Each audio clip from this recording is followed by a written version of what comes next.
Namaste, my friends. Welcome to Jack Colley's Black Book. This is episode 49.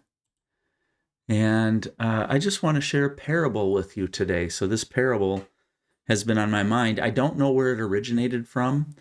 I know that there is a similar parable that is common to more of the Eastern religions and philosophies called, I believe it's called the parable of the long spoons, something like that. But I'm going to tell you the parable that I teach in my psychology class. So one of the psychology classes I teach is the psychology of success.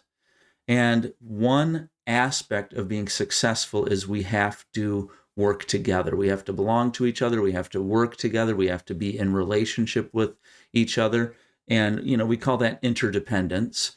But, I'm going to call it more along the lines of community. So I'm going to make it a little bit of a more loftier goal than interdependence. I'm going to call it community. What is it to be in community with one another? And so this parable goes like this. A man prays to know the difference between heaven and hell.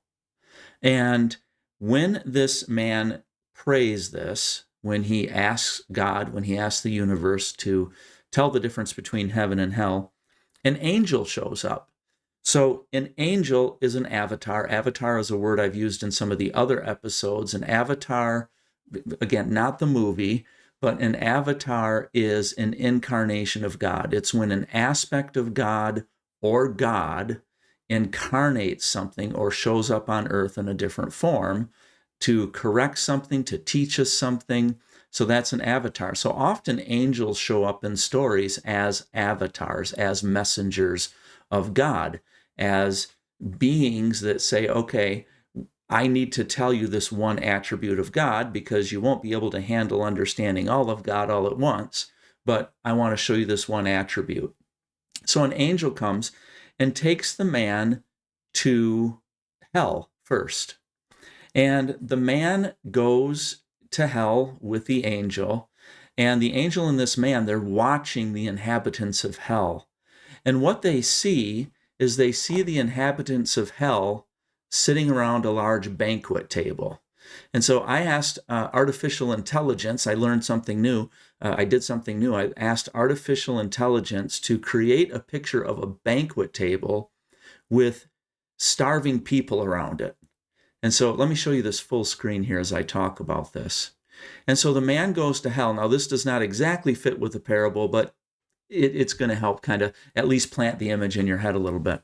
So the man is looking, and the man is contemplating this, and he's thinking to himself, I'm sure he's thinking to himself, well, of course, yes, this would be hell. I mean, imagine for eternity being sick, being ill, being starved, being emaciated, withering away. And before you is this large banquet table where there's plenty to eat, and you just have to look at this banquet table. Now, in the story, the man does notice that what's interesting about the inhabitants of hell is they do not have elbows. And so if you can kind of imagine my arm here, if I did not have the joint in the elbow right here, my arm would not bend. And consequently, I would not be able to pick up food and put it in my mouth. Okay, so this is the image of hell that this individual is shown by this angel. And then the angel, of course, says, okay, let's go and look at heaven now. So when the angel and the man get to heaven, the setting is almost the same. In fact, it is the same. The only difference is those sitting around the table look healthy.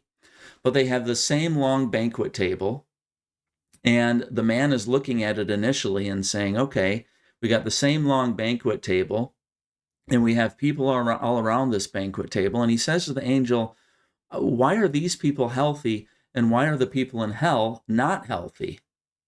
And the angel says, just watch closely. And as the man watches the story unfold, this view, this scene of heaven, he notices that the people are feeding each other. So that is a great way that I use with my students to introduce interdependence. And I think it also says a lot about community, about this parable.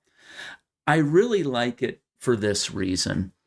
Most of you who know me, you know that I'm pretty outspoken about my disbelief in heaven and hell as eternal destinies. Simply put, I can't imagine going to the heaven of my youth for more than a week or a week and a half before it would just become pure hell.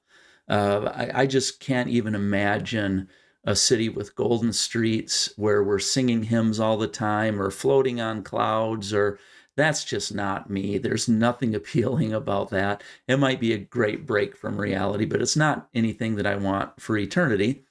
And I also jokingly, tongue-in-cheek say, but, I'm not too sure I would want to consider, burning for eternity in hell either.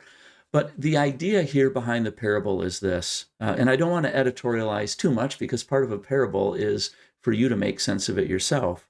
But to me, the thing that I notice is this: the settings between heaven and hell are exactly the same.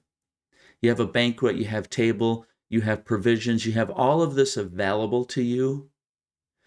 It's all the same. And what it really comes down to is the distinction between heaven and hell is how much you're connected to other people, how much you help other people, how much of a support system you have. Because if your elbows don't bend, and if you're selfish and only looking out for yourself, which is hell, you're not going to be able to feed yourself. But in heaven, if you work together, you can feed each other. So as you feed others, others will feed you. So that's all I wanted to talk about today. So that's been on my mind, and I will look forward to our next broadcast. All right, namaste, my friends.